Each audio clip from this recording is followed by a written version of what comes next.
welcome to the third in a series of masterclasses that are taking us on a smart town journey.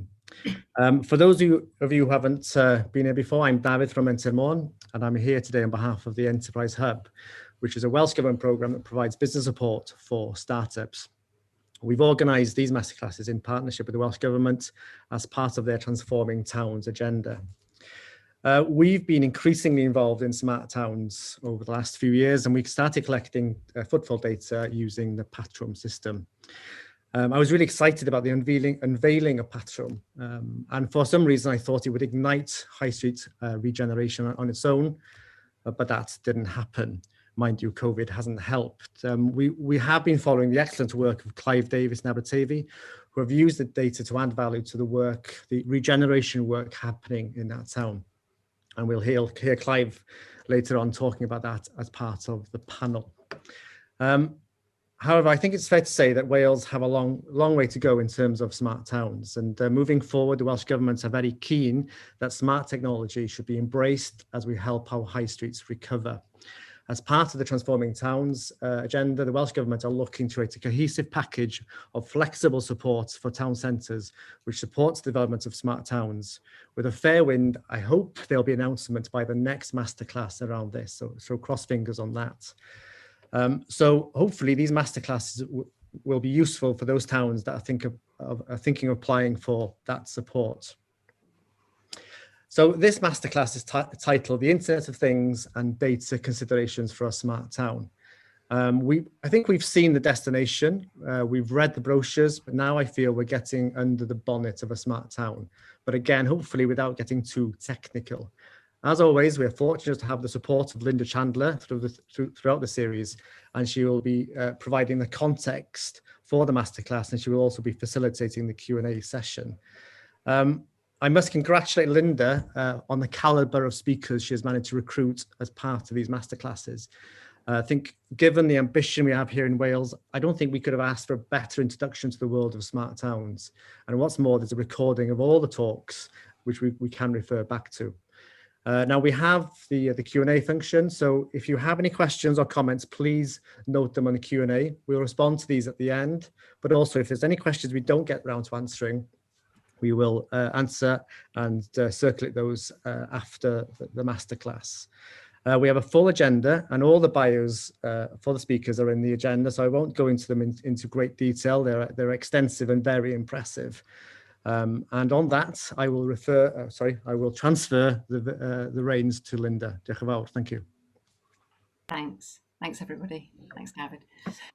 Just to give you some context about the overall webinar series. So as David said, this is the third in a series of 5. And we're really exploring the why, the what, and the how of smart towns. In the first webinar, we actually looked at the question of why create a smart town.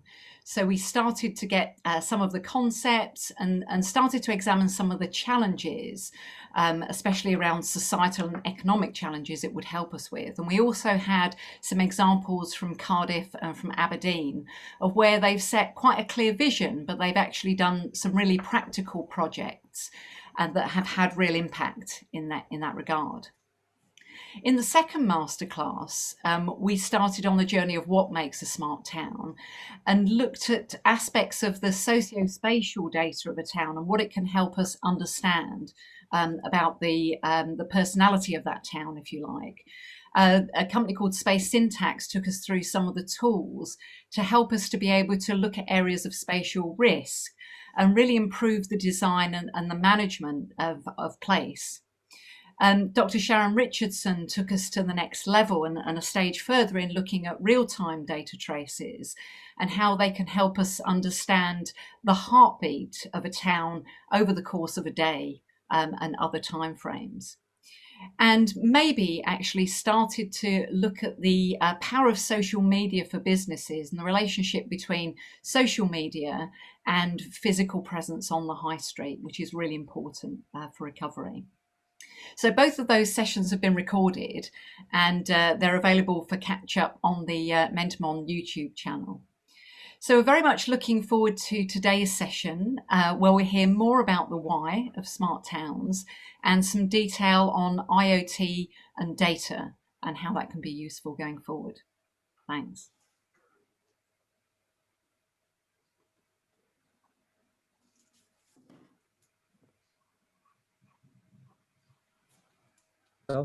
Apologize, unmute. So the first speaker today is the only speaker I've actually met in the flesh. So our first foray into IoT and smart town started about 2 years ago when we had a conference here in MSPAC.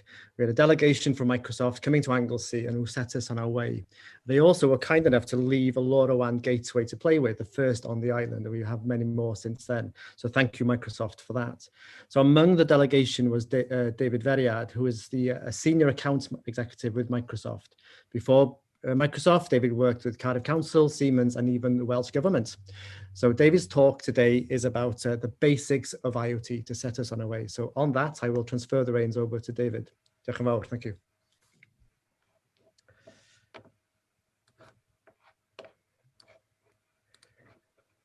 David, you're on mute.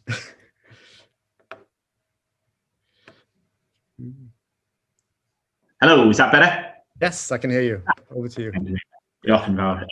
So, guys, as I'm uploading my presentation, just to say to everybody, thank you very much for inviting me back. I wish I was up there in person. I had a fantastic time when I came up last time, and we did some really good stuff. So so thank you for that. Yeah, my claim to fame, guys, for those interested, is I actually was the IT lead who set up the assembly. So I love that, and it was a great project at the time. Only seems like yesterday that we did that. So thanks for inviting me back.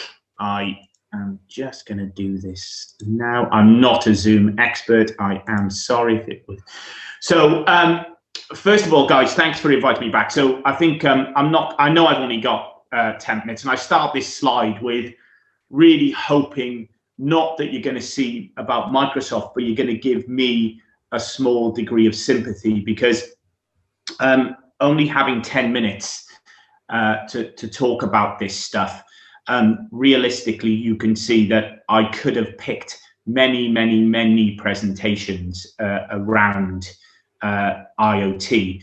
But I wanted to start by saying often when I'm talking to customers around Wales, they don't realise the part that Microsoft play in this. And more interestingly, for those who are interested in cloud computing, a lot of organisations don't realise that Microsoft Azure, which is the technical name for our cloud, is actually based in Wales. It was a lot of work that was done a while ago to actually get it based in Wales. And the chances are, if you're using Office 365, Teams, Azure, or any of the Microsoft services, your data and actually what you're doing is actually being delivered out of Wales. So I'll start with this, hoping to get a degree of sympathy that we are one of the leaders, and literally I'm only going to scratch the surface today with other people picking this up. So I think the first thing to do with anything like this is define that when I talk about the Internet of Things, we talk about realistically, and we all have a clear definition of what I'm talking about, because having come from a technical background, I'm very conscious that a lot of people use terminology in a way. As an ex-techie, I often used it in a way to confuse. I think today it's starting to become more defined as people get more and more used to IT. You know, I have a 7-year-old son who's homeschooling right now, and he, you know, moves around his machines like you wouldn't believe. And I think he was born to do it. But when I talk about the Internet of Things, this is really what I'm going to be talking about today. And I think it's been around for some time. It's just becoming more in the forefront. You know, when I worked in the Home Office down in Croydon, you know, back in the 90s, you know, having something that gathered data and wirelessly put it to a central data repository that may or may not have caused a reaction or may have not fed into data, you know, is something we pretty much did without thinking about it.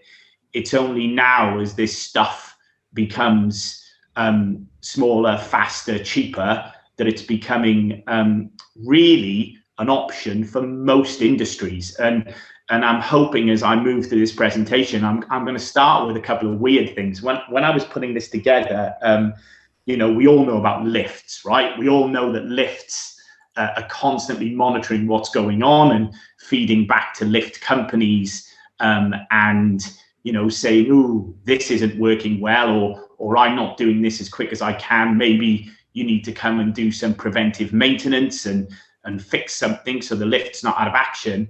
But actually, when I look around organizations today, and I've been fortunate enough to travel the world with my job, you know, there are some weird things out there now that people are using the Internet of Things for. And I was always taught to kick off with something a little bit weird in a presentation. So did you know now that most hotels have got what they call Internet of Things beds and blankets, where if it detects bed bugs, it actually releases something that drives the bed bugs to the left-hand corner leg where it traps them, and allows mattresses to last a lot longer. And if you want to know the company, I can tell you. Nappies for children are now fitted, if you go to the right company, to alert you to when they need changing.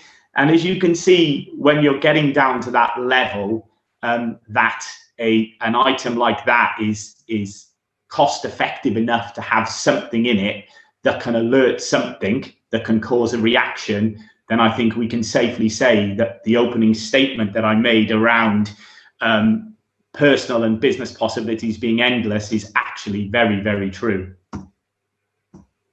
So when it comes to cities, though, and towns, which I think is really where a lot of this is coming from, I'm seeing more and more of this. And I know we're going to touch on digital twins, so I'm not going to go there. But what I'm seeing as I go around Wales now is when businesses, councils, and private sector organizations are planning, the Internet of Things and the ability to harness data, which is realistically what this is all about, is now becoming as in the forefront of their minds, just as much as, you know, the employees it's going to take on, the buildings it's going to place itself in, the tech that it's going to, you know, define. Because ultimately, when you look at what this is about, it really is about allowing businesses, councils, people to really collate data on whatever it is they're doing from whatever items they are doing to collect their data from, and then make decisions based on that data. And the more organizations do this, then the more they can start to predict what an outcome will be should something happen. So I know, for example, organizations across Wales have smart parking spaces. There are not a lot, but ultimately they can have that built into phones, or they can have that built into cars to direct a car or a bike to a space that's free. And the more they know people utilize this in order to their parking in a city, the more that organizations will then invest in that technology. And it doesn't just stop at parking, right? You know, I mean, when you look at the Internet of Things, you know, ultimately it's gonna take hold in all sorts of areas. You know, I talk to the stadiums in Cardiff about, you know, lighting. I talk to banks about, you know, they're now monitoring, you know, people's opening hours and spending habits. Schools, restaurants, you know, starting to talk now about the types of, you know, just-in-time replacement of their food to reduce food waste, you know. And the more and more this starts to become built into everybody's thinking, the more organizations are then going to A, gather the data on that, and B, make really, really good business decisions that are hopefully going to be better for the outcomes of that city, but also, you know, address some of the things around food waste, you know, and the climate, and all sorts of areas that we today feel really strongly about. So I'm conscious that, you know, when it comes to time. So I want to move on to this one now, which realistically is a slide I really like, that really talks about how the roadmap of organizations move from what they may see as not utilizing the Internet of Things to an organization that really, or a country that really is going to make their business decisions on these things, where they literally start an edge gateway. Really, I look at, you know, the technology of the cloud. So you will start to gather your data. You will take that to a cloud, which usually is a source for you to hold, harness, and, you know, manipulate your data. You then look forward what it calls telemetry dashboards, which realistically gives you intelligence. You know, we are putting these in all the time. And if we take a specific thing like COVID, you know, we're putting this in now for multiple organizations around Wales, where they can actually gather data on illness or on vaccinations, and that is being manipulated with algorithms into, you know, creating the right dashboards that people can then make better management decisions. Now, the more we have that, then you can start moving into the predictive element, where you can say, well, we know that if this happens, then we can do this, or if this happens, then we can do that. Now, when you've got that, you then move into cognitive or automation. And for those developers amongst us, one of the first things we ever learned was something called if then else. And what that did was really allow things like bots, or if you like, automation of technology to happen. So I'm now, this is the area that we're seeing more and more public sector organisations, specifically across Wales and specifically across towns now, starting to talk to us, where they don't necessarily need human intervention to make a decision. They can gather the data, they can automate decisions, and then those decisions can be made based on the data and allow a trigger or an action to happen. And the main way they're connecting that is by sensors or connectors, all linking up to the cloud. Collectively, we're calling the Internet of Things. So I'm conscious that I started with the weird. I'm going to end with something I've seen recently, which is probably one of the best uses of this I've seen in a long time. And I was in London recently at a conference just before the pandemic. And I don't know how many people go to their doctor and check in, but I saw some technology that's already with us that effectively sits above your check-in space of the doctors and monitors the lines and the contours and the colors of your face. And with 99.98% accuracy, it takes your vital statistics and feeds them through to the doctor, so that when you walk in, a lot of the things that they would have to do for you, or they would take as read, would already be fed into your doctor's notes, and sat behind those could be a bunch of bots that is already telling the doctor, you need to take this person's blood, you need to take this person's statistics, you need to send this person for a test. And quite simply, it was one of the best things I've ever seen. And the data then is fed in, used to trigger, and used to prevent a bunch of actions. So I'm conscious that's my 10 minutes. Was that okay? Was there anything particularly anybody wanted to ask? Thank you, David. Fascinating. And Geraint, I think from ATRA, the Housing Association, made the comment that roadmap is very useful. Recently, I had a conversation with a local council, and they were very excited by AI and the potential of AI to influence potentially visitor behaviour, because somewhere like Anglesey, it's very busy in some areas and very quiet in other areas. Could we use AI to move people from one area to the next? And the challenge for us, sometimes you want to excite people and show them what the possibilities are, but also to be realistic in how you get there. So if I could ask you one question in terms of where would you start? If you had to deploy one IoT device in a town to maybe win hearts and minds, what would the IoT device be? Oh, what a brilliant question. if it's Cardiff, where I'm coming from, mate, it would definitely be traffic management, right? because quite simply, you know, getting people around is one thing. But I'll be really honest with you. I really would, if I was in a town like Anglesey, I can honestly say I would look to do something to get people excited about it. You know, it's really, a lot of stuff these days is pretty bread and butter, right? But when we had a similar issue in the Assembly where visitor numbers were key and democracy was key and things like that. But what we did is we started implementing things to get people in and get them excited. Now, once you get them in and get them excited, now we had some HoloLens and 3D goggles, and we would, you know, superimpose what the Bay looked like years ago, and kids could see what it looked like and not make Parliament so you know, boring for kids who are 7 or 8.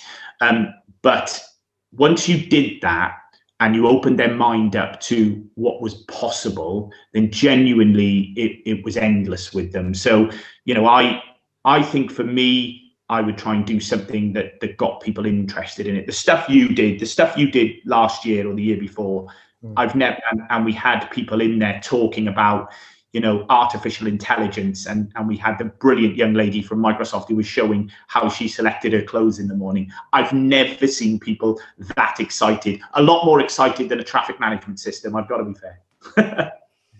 Okay, thank you, David. So there are more questions coming in. We'll tackle those in the Q&A. So the next speaker is Miranda Sharp, who is the digital framework lead for the Centre for Digital Britain. Now, briefly, Miranda is a member of the Smart London Board and Infrastructure Advisory Panel. She's a trustee of the Centre for Cities think tank and the Infrastructure Client Group's Digital Transformation Task Force. So it's certainly an impressive resume. So Miranda is going to introduce us to digital twins. So on that, I'll transfer the reins to Miranda. Thank you. Thank you very much, and thank you very much for having me. It's lovely to be here. And starting with the weird, when I was talking to my Welsh-speaking friends about how I might do this appropriately, they had long debates about appropriate Welsh words for me to say, and they said, well, on no account try and pronounce twin, because you might sound like you're talking about a blacksmith's forge, which is why I end up with this picture on my first slide. So yes, thank you for having me. I'm going to talk about digital twins, which is a buzzword. And I can say that because I work in them all the time. So I'm going to try and demystify them for you. And I really like the conversation you were just having with David about, you know, what do you need a twin for? And that has to be foremost in your mind, because I think the important thing when thinking about a smart town is, what problem are you solving for your town? And by solving that problem for your town, how might you export that service so that it brings people to understand your town better, but also it's a service that your town can export for the good of others, because the smartest places I've seen have solved their own problems really neatly and then exported them to others successfully as well. So if we start with the simple definition of a digital twin. So the Centre for Digital Built Britain is charged by the UK government with helping to create a national digital twin. So that is enabling people to have more information, be it from sensors or from all sorts of different sources, to bring them together so they get better insight and ultimately can make better decisions.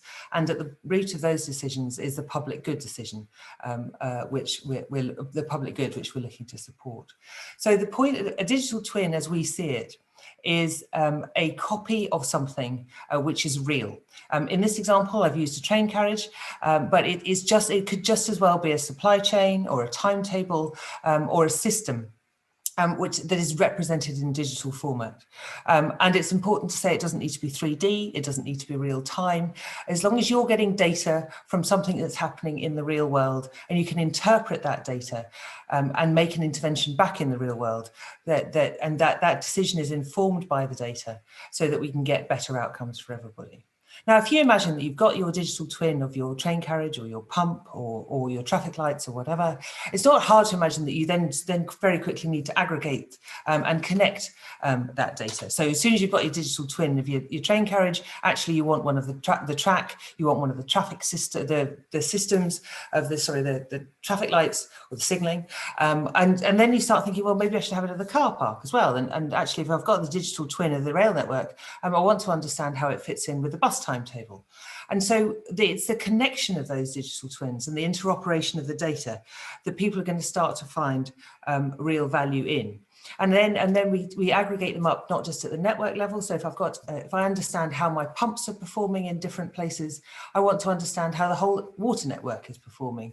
But I might also be interested, if I've got responsibility for a town, I want to know how my water network is performing alongside my electricity network, because I need to make better and better decisions, particularly with the oncoming need for net zero, to make decisions, those non-binary trade-offs.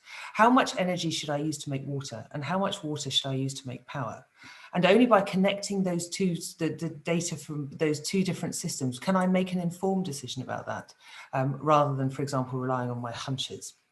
So the ultimate twin is sort of the twin of a place. But that imagines that we own all the data that's coming in. So if we think about sort of the Internet of Things data that might be supporting it, this is data that's gathered from bicycle lights. There's a company in Northern Ireland which makes bicycle lights, which uploads data about where people go, how quickly they go, how much they swerve, where they have accidents, so that we can make better decisions about cycling infrastructure.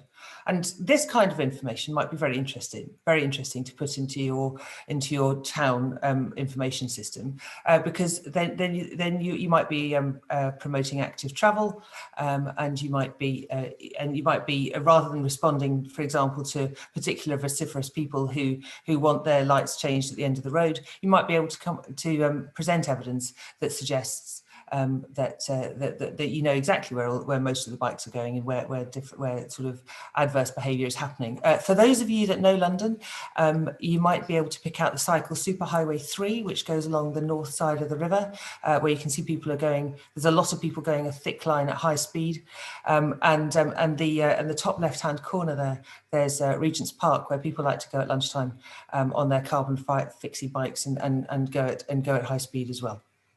So it can be a fascinating story. And I want to tell a story of how bringing data together can lead to better outcomes. So this is the story of a road in a town. It's a town with some addresses in it. The blue addresses are residential addresses. The red addresses are businesses. And you can see there, you can see leisure parks, and the blobs are sort of facilities. And what happened in this town is that following a big flood event, the bridge was wiped away. Now, everybody knew that their pipe was on that bridge, but nobody knew that everybody's pipe was on that bridge. And if only they'd shared the data, they would have known that bridge, if it fell apart, was going to not only make it very difficult for people to move around, but it was also going to cut off the Wi-Fi, the electricity, and in this particular case, an important national communications cable. Now, it's not uncommon for people to aggregate services in a particular place. In fact, it's entirely normal that pipes will go over there. But what we need to do is, the more data we have, we become cognizant of risks that we didn't know beforehand, and then we need to manage them appropriately. And what is actually very upsetting in this case is that work done by the University of Cambridge revealed that in advance of this, if we'd looked at the bridge carefully, we'd known that it was bobbing up and down with every shower of rain, and we could have taken preventative action and saved millions of pounds in what turned out to be a critical and vulnerable piece of infrastructure. Now, you might argue that's just a properly annotated map. And that might be the very digital twin that you need for your particular place or town.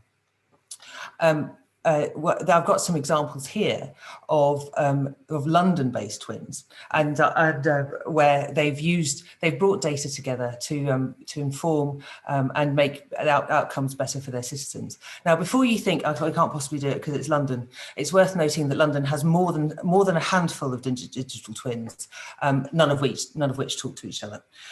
So they've got really solid use cases behind each one of those digital twins. The thing is that they don't overlap, and that is the problem that they're wrestling with. But they've done good things in each case.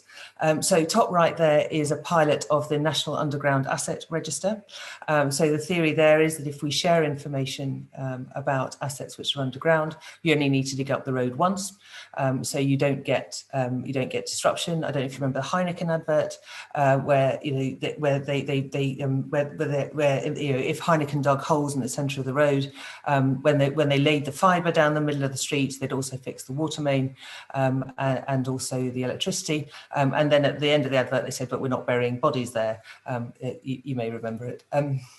And then right up to the present day, this was a busyness model. It started life as an air quality model that was created by one of the universities, but it was converted in COVID times to a busyness model, because what they were trying to understand was what was happening to different streets following the shutdown, and then as things started to open up. So they were trying to understand how many people, so you can see bottom right, how many people were walking down the footways, and if the footways were wide enough to support people, more than one person passing at a single time, and how busy the roads were. And so they could make appropriate interventions about what to change and what to stop. So there are, and the bottom right shows the different levels of business. So what is particularly shown in London is that most places have returned, but the 3 central boroughs have seen a decimation in the traffic.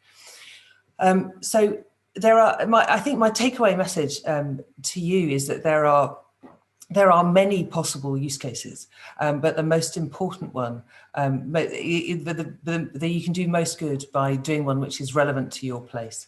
And so we on the National Digital Twin Programme, we have a bunch of principles which are useful to work to in terms of ethics and principles that you can build digital twins on, and you can access those and a community of people who are trying to create digital twins at the Digital Twin Hub. It's free to join, and we'd welcome participation. And then the work that London is doing, some of that work is available. The bottom link there refers to the infrastructure mapping application, where they put together all sorts of data so they can make sensible decisions about planning. And if you're going to build new houses, have you got enough water and schools, for example, to support that new population coming in? So I'm looking forward to the questions, because I think it's going to be a rich debate. But thank you very much for listening to me. Thank you, Miranda. Am I right in thinking that for digital twin to work, essentially, you need a lot of organizations to agree to release data? So it's not something one organization can do on its own? I think, for some use cases, yes, you will need to see multiple organisations sharing data, and that brings its own complications, as they found with the National Underground Asset Register pilots. But you can also form extremely effective digital twins just within one organisation supporting a population. So today I was on a webinar where I was listening to a piece of work that was done in Leeds, just where they have created an app which tells people what day the bins are going to be emptied and which bins are going to be emptied, and it's an extremely popular service. So you might call that the digital twin of the waste collection services, and it would be utterly effective. So the Transport for London have been able to do a cracking job in making a twin of their data, which makes people plan their journeys very well. So I wouldn't be off put by thinking that you have to get stuck into talking with loads of lawyers about connecting data from different sources. You can do good things by just taking care of your data in a single organisation. And could you see it working in a rural setting? Oh, it has to. I think there are many useful, better examples in rural setting where you don't have the noise of a city. The things like rural bus services are crying out for better sharing of information, so that we get the service that we need in less populated areas. Fantastic. Thank you, Miranda. Just to remind the audience to put questions in the Q&A, and they'll be responded to in the obviously in the Q&A session at the end. So the next speaker is Ben Hawes. Now Ben is the engagement director for the Benchmark initiative. So Ben has vast experience in dealing with government in terms of AI, IoT, intellectual property, and smart cities. Now, Ben is going to talk about something which I believe is probably more important than any data dashboard or any IoT sensor. It is the responsible use of location data. So, and I believe from the work that we've done with Patrum that unless we get this right, it could undermine all our efforts in terms of smart towns. So no pressure, Ben, over to you. Thank you. Well, thanks very much for inviting me. It's great to be on this panel, and it's great to see so many people interested. 7 years or so ago, I was the government policy lead in Whitehall on smart cities, which sounds great, but actually I was also the whole of the team, and I really struggled to get anyone else in government to care or to really appreciate what local government and local services can do with technology. And I must say, if it feels hard sometimes now, it was there were a lot fewer people listening then. So I'm going to talk about responsible use of location data, a little about why I think that can matter to you, and then I'm going to finish with talking about some guidelines we've put together on how to sort of support making good decisions.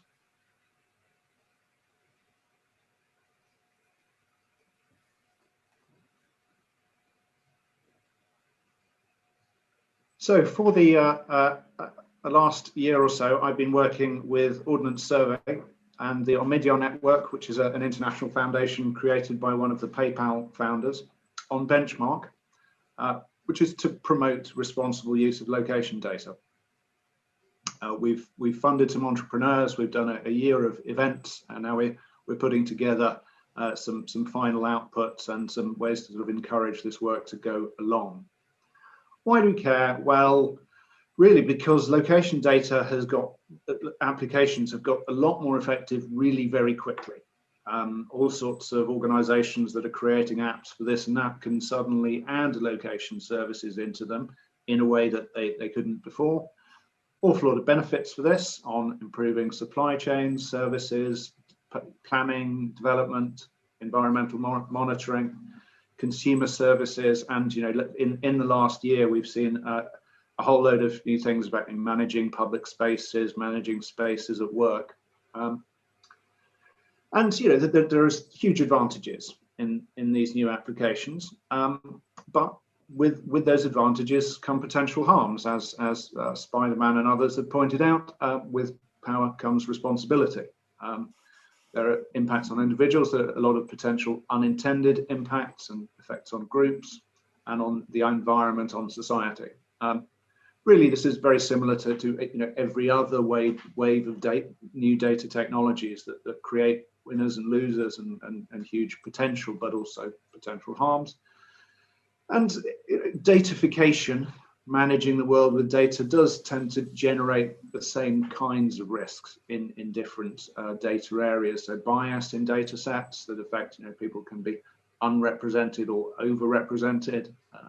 Intrusions into privacy, which I think we've seen a lot of with internet data, but we're probably only just really starting to think about location data. Market power and data colonialism, a big corporate holders of data can achieve, power over markets and over individuals that they didn't have before. And then complexity, as services get more advanced, it becomes harder and harder to see why decisions are made or to trace back, and explain. Anyone working in the public sector, that requirement to be able to give a good explanation is actually a lot more important than it is generally for private sector companies. So why does it matter to you? Well, you're well aware location is going to get embedded into much of what you do and your decision processes more and more. I think the pandemic has shown lots of place managers, councils, that they couldn't get hold of information about what was going on quickly enough, and I think we'll see a lot of interest in changing that. We're seeing, that the managing buildings and public spaces was already a lively area. The pandemic has made people care a lot more about that. We're going to anyway see a lot more automation, and as we've been saying, more Internet of Things services. So there's huge potential for getting resources to the right place and the right time. But as I say, with datafication, you get new risks. And above all, also more surveillance and more fear of surveillance and greater responsibilities.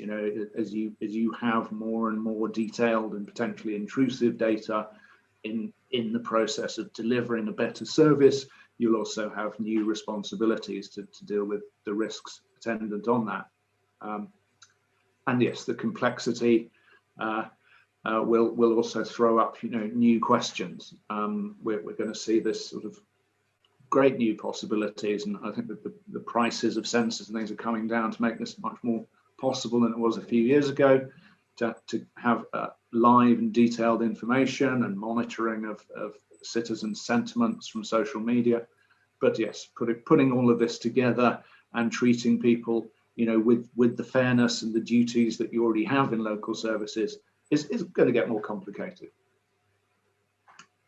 So after a year of running events and discussions on location data and what the risks are, and crucially also how to deal with the risks and get the benefits, we being Benchmark, our US colleagues, but also a series of roundtables with people from all over the world, we put together some proposed principles to guide use of location data and really help people to make the right decisions. I think there's most people using location data are trying to do the right thing, but unless you know which questions to ask, that can be quite hard. So we've started off with the first principle really being the positive one. This isn't all about what you can't do. It's about a duty to actually realize the benefits that are in location data set, to realize them responsibly, but definitely to be positive at realizing them. Second, well, really to understand the impacts. As I say, a lot of the potential harms will be unintended harms, but if you're using detailed location data that refers to communities, it's important to know what you have the responsibility to find out what could go wrong. Do no harm, sort of the basic sort of ethical principle, to avoid discrimination, exploitation, and harm. And principle 4, to go the extra mile, to take additional care where vulnerable groups, vulnerable places may be involved. To address bias, that could be bias that leaves people out of a data set, so they fail to get services, or actually can overemphasize people in data sets, a problem that's very big in policing, notably, well-known risks there. To minimize intrusion, well, it's really to say that the use of spatial data should go no further really than it needs to, and should take care to treat people and places with dignity, and to go no more intrusive than they need to be. And supporting that is the principle to minimize data, to use no more detailed. It's really the data minimization principle of using only the necessary personal data that's adequate and relevant, and limited to the objective. That's reading across from the GDPR sense of that. Principle 8, perhaps the most obvious one, is simply to protect privacy. Don't use aggregated and anonymized location data where you can, and use data that identifies only individuals with great care and with consent where that's possible and proportionate. and then actively to prevent identification of individuals, which becomes more difficult, obviously, as the data becomes more granular. But this also means to be concerned with potential secondary uses of the data. So if you've collected a data set for one purpose and one service for vulnerable people, that it's necessary to take extra care on what might happen to that later. And to provide accountability, finally. The principle is that people who are represented in a location data set that's used by an organization, they should be able to interrogate how it's collected and how it's used in relation to them and their interests, and to be able to appeal proportionately how that uses are made. And clearly this, I call this principles, there's a lot of proportionality in here. You can't demand that anyone who's even slightly in a data set can interrogate everything about it, but these things should be proportionate to potential harms. And I suppose I wanted to end up by adding on to this the question of whether this should also lead us to think a little bit more about those being principles for all users of location data. I wondered if we need to revisit this sort of ethics of local services and bolster those with these same questions with a sort of geospatial lens, and looking at the extra responsibilities and what are the positive solutions that allow you to deliver better, more granular, more efficient services while avoiding all potential harms to citizens and vulnerable groups. And I think there's a lot of work starting to go on in this, and it would be great to see more people join that conversation. Thanks very much. Thank you very much, Ben. As I said, this is something we've taken an interest in, obviously, as part of the work we're doing with Patrum. And I think that footfall data is probably the one piece of data that's crucial in a smart town, because then you can measure the impact of any intervention. A question which is probably more rhetorical really is who decides what is proportional? Because it's very subjective, isn't it? What is a proportional use of data? And I think this is important, especially for local authorities and Welsh governments, because there's sensitivity around location data. So, Ben, one question is, who would then decide what is proportional? Who would have a view on what is proportional use of data? Well, I think the purpose of these principles is for people providing services to use them themselves. So, actually the answer is you work out, if you're providing the service, first of all, you work out the answer to that question, because you're best placed to do it. And I think these are guidelines to prompt people to ask the questions and to help them, work those things out. But, ultimately that's going to be very specific to context, and it's extremely difficult to rule on it from the outside. But it's proportional to specificity, it's proportional to the kind of harms. But as I say, really, it's only when you've thought through those that you're able to make that kind of decision. Okay, thank you very much. But I would say that as I said at the beginning, it's different if you're providing local services. It's not the same as running a consumer internet service. You already have a whole load of duties and responsibilities. So really it's about how do you work to your existing duties and responsibilities with new kinds of data sets. Okay, thank you very much, Ben. So over to Linda now. Thank you. Thanks. I think that was it was really interesting. I think although we're in the what part and exploring more about the what, how we're always coming back to the why, and I think that's really reassuring, that it doesn't matter how far we get into the technicalities of what we're talking about with smart towns.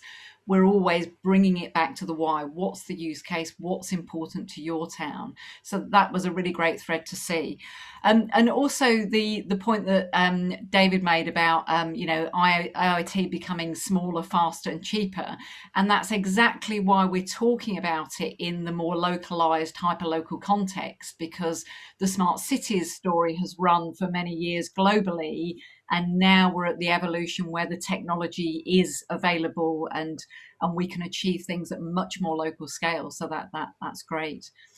But first, I'd like to come to Clive actually for his comments, and again from all of the presenters today, what you're going to take away in terms of that smaller town scale.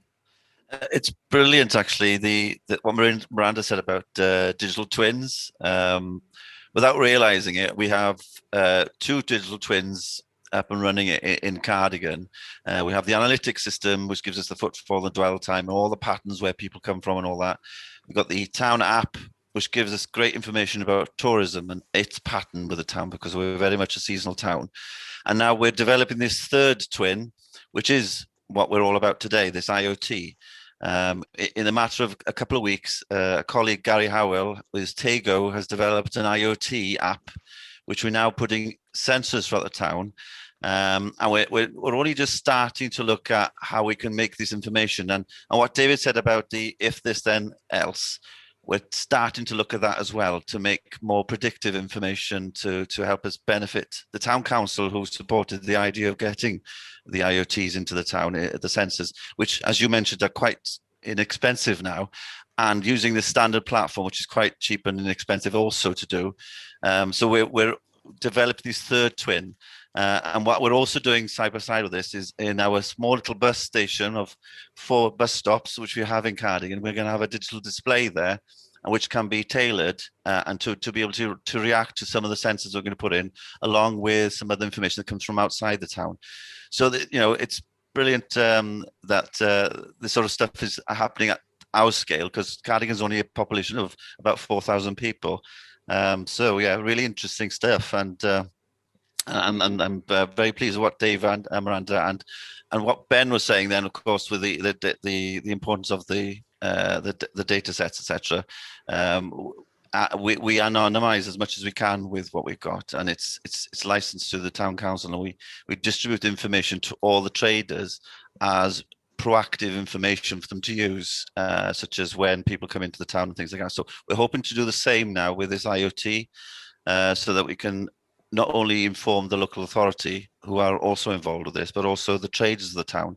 So, for example, some of the footfall counters will be anonymised, and maybe the shops can see, based on what kind of footfall are certain parts of the town going into a certain shop or something like that, and compare it to maybe what takings they're taking that day or something like that. So, a lot of different uses. And one other thing with the NRW, for example, somebody mentioned, the river floods in Cardigan quite often, and a certain car park goes underwater, but nobody knows about it if they're going down there in the dark. So it'd be good to have an IoT sensor to show this river level, and just switches on a warning light saying, don't go in here. It's a simple thing as that, you know, and it's quite inexpensive to set up as well. So really good stuff. Thank you very much. Yeah, it's great. And I think we've already had a comment on how that roadmap of connected, predictive and cognitive was really helpful. And again, Dave's just made the comment that, you know, there are some great Welsh organisations out there for the automation part of that. A bit of a loaded question here, actually, and directed at David. Do Microsoft have a showcase town in Wales? Not necessarily a town, but we have put sensors and automation in a few organisations across Wales, and a few bots. So the start of I mean, the key point really is we, if you like, provide the edge piece with the cloud and the Azure, the one that's based in Wales, and then what we have is we spawn off that lots and lots of Welsh companies who, if you like, then use the sensors and collate the data and do the automation. So there's lots and lots of examples. There hasn't been a specific showcase town where they pulled all this together. I mean, I can share so many examples with people that can look at the bits that do that, but not a specific town to do everything. No.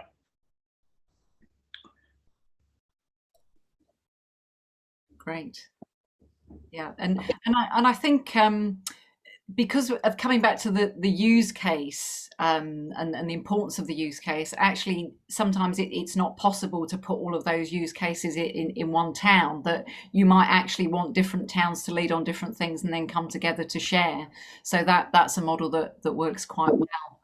Yeah, David caught me with a brilliant question that I really wasn't expecting, and it was a great question, right? A really good question about where would you start first. And I think that's the key bit, Linda, right? It generally, all the towns we work with across Wales, they all have a something, right, that is key to them, right? That you know, I can show them the best things in the world. And there was just a mention then about flooding. You know, I can show the best things in the world, but ultimately the bits they're most interested in is flooding. And I think, you know, you are exactly spot on in what you say. Doing everything is not necessarily where organizations want to go, but working with organizations to do something that impacts that town, I think is really key. And it's, you know, it's made me think slightly differently now about how we approach this as we go across Wales.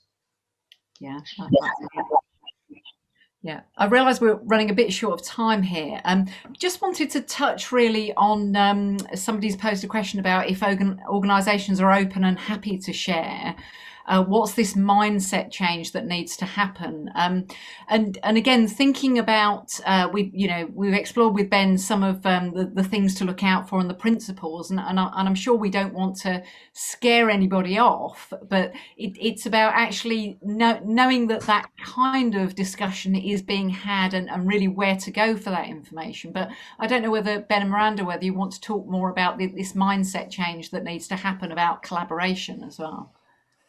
Well, I think Uber is a fascinating example. You know, when towns and cities first had Uber coming in, they were worried about taxi drivers losing their jobs and increases in traffic and that sort of thing. But interestingly, they've now started asking for Uber's data, because that can tell them things about all the traffic problems, about demand, and they can actually learn by getting data from a private company service. They can learn a lot about the town.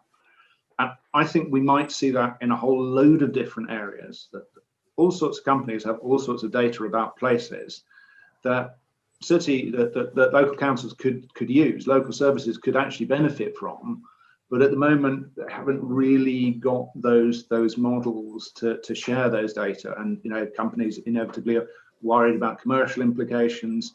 And I think we will hopefully see some progress in that. And I think, you know, lots of local companies would like to benefit their local area with the data, if they could do that safely, you know, and without harming their businesses. So I think that's going to be an interesting place to develop. I think that there's a slight worry that public services have duties to protect data and don't, you know, perhaps have the positive duties to exploit it in the public interest that maybe would help them to invest more, you know, to actually sort of be very much on the front foot. Because, you know, if local services don't look after the public in data, it is just left to corporations. Yeah, absolutely.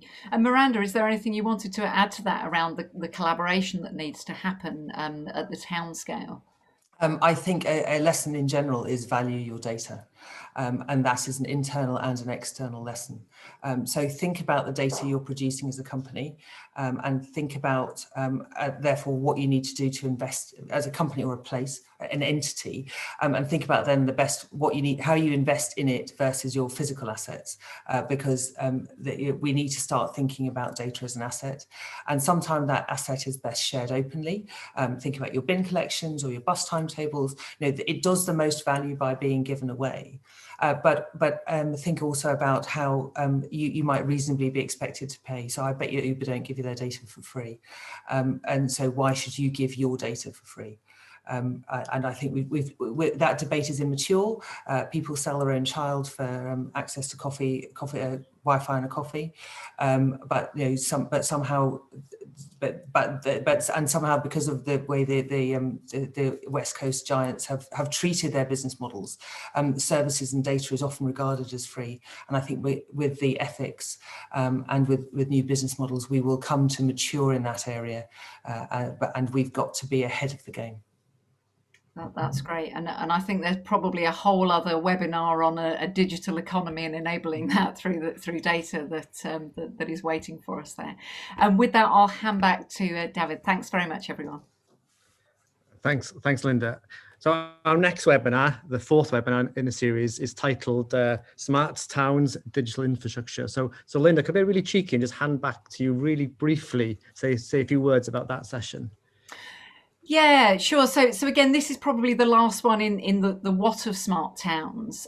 We really do want to start to look at the comms infrastructure at the very base level that's across the town. And of course, there's a lot of talk about 5G, but there are many other technologies that can enable that comms and infrastructure. So we start to want to look at the various aspects of that, the pros and the cons, and actually how you start to future-proof that infrastructure for future generations. Brilliant. So thanks, Linda. And that's on March 11th, and we'll be circulating invites to that very shortly. So just to wrap up, so we're on the hour, it's not too bad. I'd like to thank the speakers, so Linda, David, Miranda, Ben, and Clive, for their contributions. And also we have a supporting cast behind us, or virtually behind us. This includes Sarah from the Hub, Peter, Derlin, and Matt from Welsh Government as well. So thank you for their ongoing support. And also thank you, the audience.